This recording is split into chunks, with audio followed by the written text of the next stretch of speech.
오늘은 사순절 특집 세 번째 이야기인데요. 사실 사회 갈등은 인류가 만든 사회 안에서는 항상 존재했습니다. 세계 최초의 법전인 함무라비 법전에도 젊은이들이 건방지다 이런 내용이 나오고, 중국의 그 갑골 문자 중에서도 요즘 젊은이들은 예의가 없다 이런 글귀가 있을 정도거든요. 세대 갈등은 굉장히 오래된 사회 문제였던 거죠. 아무튼 세대 간의 외에도 남녀 사이에 또 각 인종들과 정치적 이념들마다 굉장히 많은 갈등들과 나누어짐이 늘 있어 왔습니다. 근데 최근 그 코로나19를 지나면서 또 4차 산업혁명이 진행되는 상황 속에서 이 갈등의 수위는 점점 더해가고 있는데요. 어쨌든 지금은 안전이 위협을 받고 불안감이 굉장히 높아지는 위험사회가 되었기 때문입니다. 울리백의 주장에 의하면 이런 위험사회는 혼란의 상황 속에서 가상의 적을 상정하게 된다고 이야기하는데요. 결국 상정된 그 가상의 적에게 모든 혼란의 책임을 돌려가지고 희생양을 만드는 희생양 사회가 된다는 겁니다. 그리고 바로 그게 갈등을 일으키는 원인이 된다는 건데요. 실제 우리도 굉장히 많이 경험을 해봤을 겁니다. 극단적 사회 갈등이 표출될 때마다 모든 문제의 원인을 항상 나 아닌 타인에게 돌리게 되곤 하거든요. 결국 그렇게 사회는 양분되고 집단 간 대립 구도가 만들어지게 됩니다. 그런데 재밌는 거는 정작 왜 그렇게까지 우리가 싸우는가, 이런 부분에 대해서는 당사자들도 잘 이해를 못한다는 건데요. 하여간 지금 우리 사회의 모습이 딱 그런 모양입니다. 좌우 정치는 첨예한 대립각을 세우고 있고, 남녀 사이의 갈등도 심화되고 있고, 세대 간 갈등 훨씬 더 깊어지는 것들을 체감하고 있거든요. 또 최근에는 그 양상이 이제 대체로 온라인상에서 발견되는데요.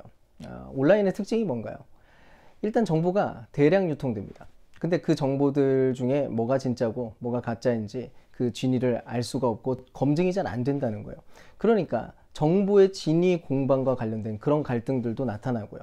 특히 가치나 이념적 갈등은 훨씬 더 심각해질 수밖에 없습니다. 왜냐? 소셜미디어에서는 알고리즘이 작동하잖아요. 그러니까 균형적인 정보가 들어온다기보다는 편향적이고 나에게 내 입맛에 딱 맞는 그런 정보들만 늘 들어옵니다. 소셜미디어는 어차피 내가 보고 싶은 것만을 보여주는 거죠. 결국 특정 그룹의 편견은 훨씬 더 증폭되는 거고, 다른 분파들 사이의 갈등들은 더 심화시키게 만드는 그런 일들이 벌어질 수밖에 없습니다. 또 요즘은 공적 영역의 사사화 또는 사적 영역의 뉴스화 현상도 굉장히 잦아졌는데요. 그래서 뉴스에서 보면은 소셜미디어의 반응이나 또 개인들의 주관적인 평가나 감상들을 막 소개를 하곤 해요. 또 기승전결의 내러티브를 갖춘 뉴스들이 이렇게 발견되기보다는 좀 줄어들고, 단편적인 에피소드나 프레임 뉴스들이 훨씬 더 많아지고 있죠. 결국 그냥 거대 담론에만 국한된 갈등이 만들어지는 게 아니라 이제는 사소한 생활 이슈까지도 전부 다 갈등에 포함될 여지가 생기게 되어버렸다는 겁니다. 그러니까 찢어진 세상, 이미 세상은 많이 찢어져 있었는데 훨씬 더 잘게 찢어질 수 있는 그런 가능성이 생겨난 거죠. 그렇다면 이런 세상 속에서 기독교는 대체 어떤 역할을 해야 되는 걸까요? 안타까운 일이지만 현재 기독교는 갈등을 해소하는 부분에 기여를 한다기보다는 갈등을 훨씬 더 부추기는 역할에 가담하고 있지 않은가 하는 생각을 하게 됩니다. 우리가 살고 있는 사회는 이미 세속사회가 됐죠. 당연히 기독교랑 안 맞는 부분이 너무나 많습니다. 그러다 보니까 때때로 너무 단호하고 날카롭게 교회들이 교회만의 주장을 관철하려고 한다는 건데요. 문제는 그냥 우리는 그냥 진리를 외치고 있을 뿐입니다. 우리는 언제나 진리를 말해야 됩니다. 이렇게 말하기에는 그 열매가 너무나 파괴적이라는 거죠. 때때로 폭력적인 수준의 혐오와 차별 그리고 분노가 발견되기 때문입니다. 그런 면에서 우리는 갈등으로 가득한 세속사회 한가운데서 살아가는 방법들을 다시 배울 필요가 있는데요. 우리 주님은 어떻게 하셨는지, 대체 어떤 방식으로 갈등과 찢김들을 회복하려고 했는지 생각해 볼 필요가 있습니다. 예수님께서 이 땅에 오셨을 당시에도 세상은 온통 갈등으로 찢겨져 있었습니다. 일단 유대인들과 이방인 사이에 찢어져 있었고, 또 유대인들과 사마리아인 사이에 갈등이 굉장히 컸죠. 일명 의인 집단이었던 바리새인들과 죄인 집단들 역시도 완전히 나누어져 있었죠. 근데 예수님께서는 훨씬 더 본질적인 갈등 한복판으로 그분이 뛰어드셨습니다. 골로새서 2장 15절인데요.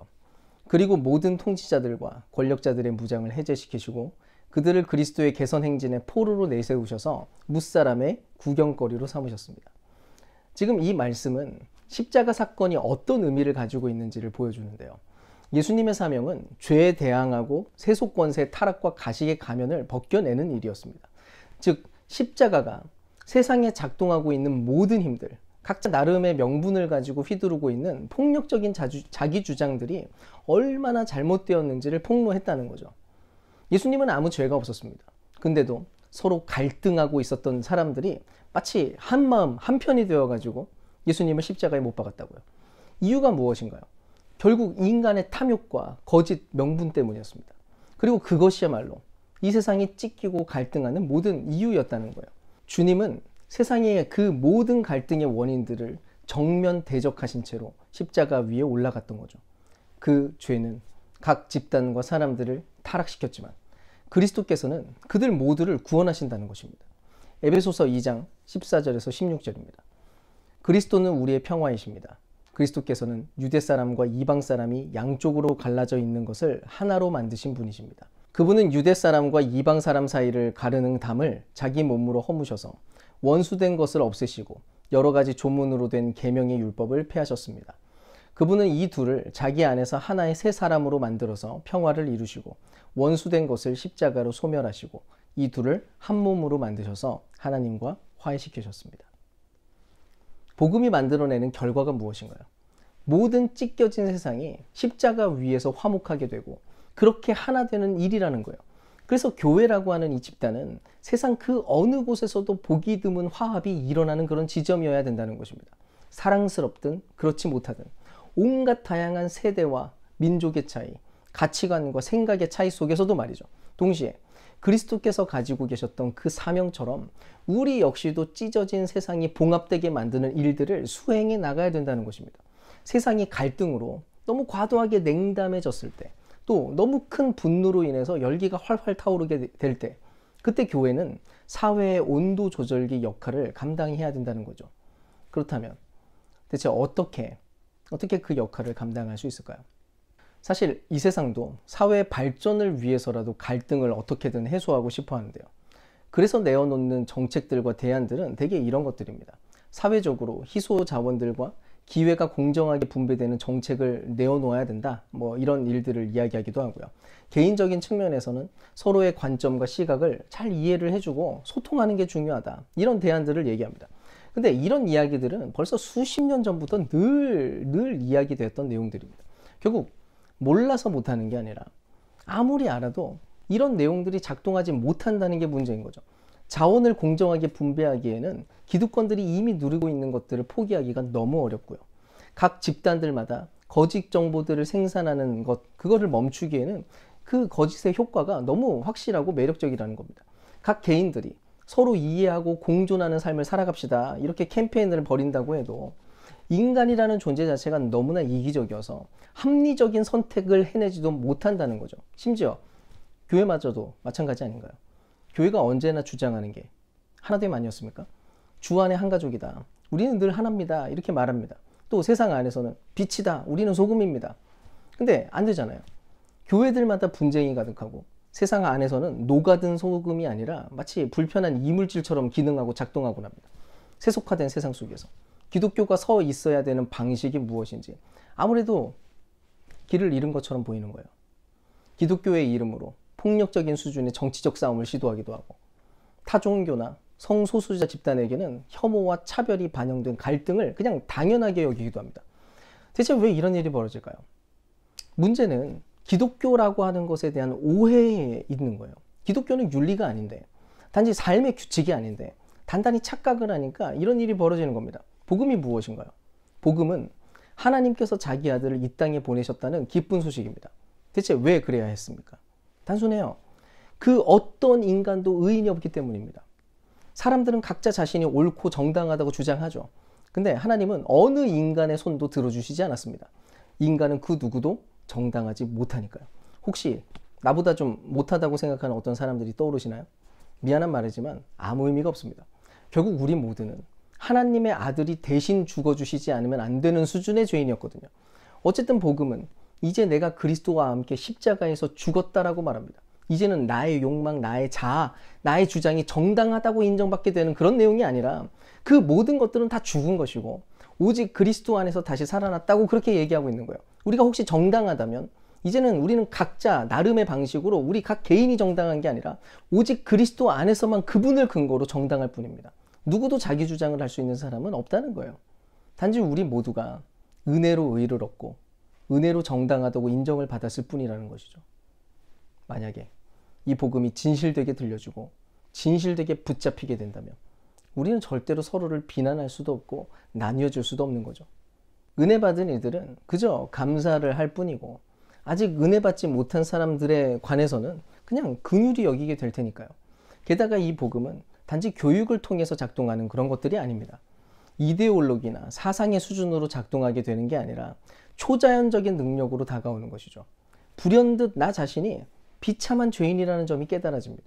늘 이 정도면 괜찮지 이러면서 위안을 삼고 살아오던 사람이 갑자기 어느 것 하나 스스로 정당하지 못하는 점을 진심으로 깨우치게 된다고요. 근데 그 비참한 현실이 그리스도로 인해서 자유케 된다는 진리가 성령의 강력한 능력으로 선포될 때 그 초자연적인 은혜가 우리를 송두리째 바꿔놓고 새 사람이 되도록 만든다는 것입니다.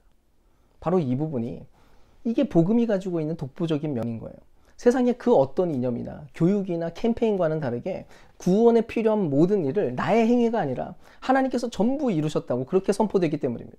이 구원은 오직 선물로만 받게 된다는 거죠. 정치나 이념이나 철학과는 절대로 대치될 수 없는 그 복음의 능력. 그 능력이 모든 것을 뚫고 들어와서 만들어낸 새로운 존재가 바로 우리들인 것입니다. 그래서 저는 확신합니다. 이 세상의 수많은 갈등과 찢어짐이 극복될 수 있는 유일한 대안은 우리 안에 없고 오직 하나님께만 있다는 것입니다. 찢겨진 세상을 봉합하는 능력은 오직 복음 안에서만 발견된다는 거예요. 귀한 성도 여러분. 그렇다면 세상을 봉합하는 힘을 가진 교회, 진정 복음이 만들어낸 교회는 어떤 특징을 가지고 있을까요? 첫 번째 세상을 봉합할 능력을 가진 교회는 교만을 제거할 능력을 가지고 있을 겁니다. 일단 갈등이 일어나는 상황을 좀 생각을 해보세요. 대부분 각자가 더 우월하다라고 믿는 그 교만에서 발생합니다. 부모와 자녀 사이에도 늘 부모는 자기가 자녀들보다 오래 살아왔고 많은 경험을 갖고 있다는 것, 그것을 근거로 교만이 작동하죠. 내가 너희들보다 항상 바른 판단이 가능해. 왜냐? 내가 다 살아봤거든. 너는 내가 시키는 대로 하면 잘 될 거야. 나만 믿어. 부모들은 아마 거의 진리처럼 생각하는 내용이 아닐까 싶은데요. 또 반대로 자녀들은 이렇게 생각하죠. 어른들은 너무 역시 옛날 사람이야. 요즘이 어떤지 너무 모른다고. 이제는 내가 더 똑똑해. 이런 교만한 눈은 반드시 왜곡을 만들어내고 갈등을 일으키는 근원이 되고 마는데요. 서로의 생각과 이상이 생각하는 방식들이 다른 것 뿐인데도 어떻게든 서로를 통제하거나 반항하고 싶어진다는 거죠. 근데 복음은 이렇게 말해줍니다. 우리가 다른 사람들보다 더 지혜롭거나 더 나아서 존귀한 의인이 된 게 아니라 그저 하나님의 은혜 때문에 구원받은 죄인일 뿐이라고 말이죠.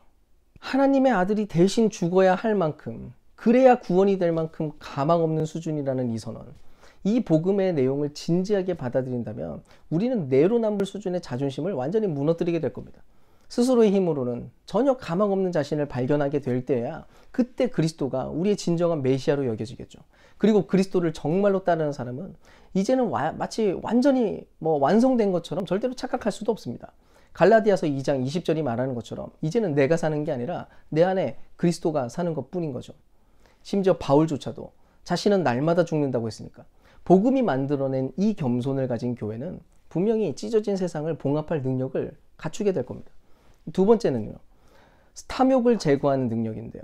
사회 안에서 집단마다 싸우는 궁극적인 이유는 늘 자기 유익 때문입니다. 이익을 보려고 하는 거죠. 얼마나 더 이익을 볼 것인가, 얼마나 손해를 적게 볼 것인가. 그 문제가 갈등을 부추긴다는 겁니다. 로마서 8장 31절에서 32절은 이렇게 말해줍니다. 그렇다면 이런 일을 두고 우리가 무엇이라고 말할 수 있겠습니까?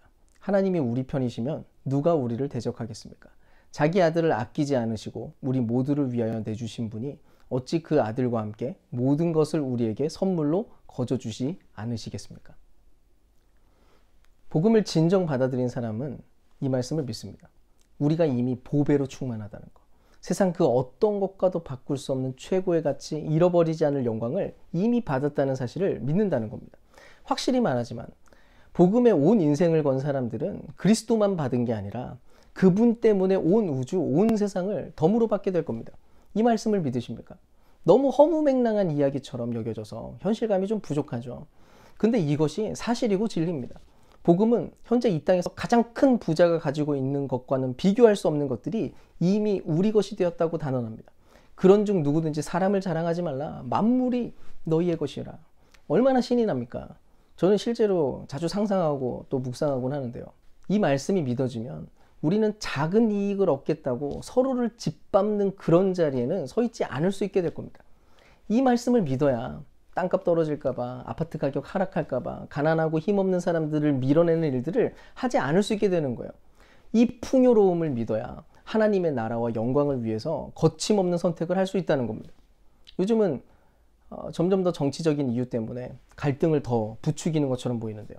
선거 때만 되면 각 집단별로 갈등이 더 논쟁이 뜨거워지는 이유도 사실은 자꾸 그 의미를 과장해서 사용하기 때문입니다. 부탁하지만 진정 교회라면 그런 것들에 너무 반응하지 마세요. 복음이 주는 그 풍성한 소망을 믿는다면 절대로 치졸하고 치사한 싸움, 내가 좀 손해볼까 뛰어드는 그 싸움에 뛰어들지 말라는 것입니다. 너그러워지세요. 만물이 다 우리의 것입니다. 혹시 우리가 썩고 낮아지고 손해보는 자리에 설 수밖에 없다고 해도 우리가 이미 가지고 있는 것을 근거로 거침없이 하나님의 정의와 영광이 드러나는 그 싸움에 뛰어들어야 되는 것입니다. 바로 이렇게 헛된 탐욕을 이기는 능력을 가진 교회라면 찢겨진 세상을 치유할 수 있는 것이겠죠. 에베소서 4장 1절에서 2절은 이렇게 이야기합니다. 여러분은 하나님의 부르심을 받은 성도답게 언제나 겸손하고 부드러우며 인내와 사랑으로 서로 너그럽게 대하십시오. 물론 우리가 겸손과 부드러움으로 살아간다고 해서 온전한 유토피아를 꿈꿀 수는 없을 겁니다. 주님이 다시 오기 전까지는 어쩔 수 없는 부분이 있거든요. 오히려 최후 심판, 그 심판의 전조들은 더 많이 늘어날 거고 덕분에 이 세상의 사랑도 점점 식어져 가고 세상의 찢어짐도 더해갈 것이 분명합니다. 하지만 우리의 헌신들이 아무 의미 없지 않을 거라는 거예요. 바로 거기에 우리가 서 있는 바로 그 자리에 유일한 소망이 있다는 것을 보게 만드는 표지가 될 거니까요. 마침내 나타날 그 영광스러운 나라의 모델하우스가 이 세상에 어쨌든 있어야 되잖아요. 그러니까 찢어진 세상 한가운데서 그래도 하나 된 세상에 살아가고 있는 어떤 모델하우스로 그렇게 겸손하게 부드럽게 인내와 사랑으로 세상을 너그럽게 대할 수 있기를 바랍니다. 어떤 상충되는 집단이라고 할지라도 이런 태도로 소망을 전할 수 있는 기회를 삼는 거죠. 그가 이슬람 교도라고 할지라도, 그가 동성애자라고 할지라도, 트랜스젠더라고 해도 마찬가지입니다. 구원은 주께 있기 때문에 우리는 다만 겸손함과 너그러움으로 대하는 거죠. 부디 우리 모두가 찢어진 세상을 회복시키시는 주님의 그 사명에 함께 헌신하기로 작정하시고 교만을 제거하고 탐욕을 거두는 능력을 회복하는 그런 교회로 살아갈 수 있기를 주님의 이름으로 축원드립니다.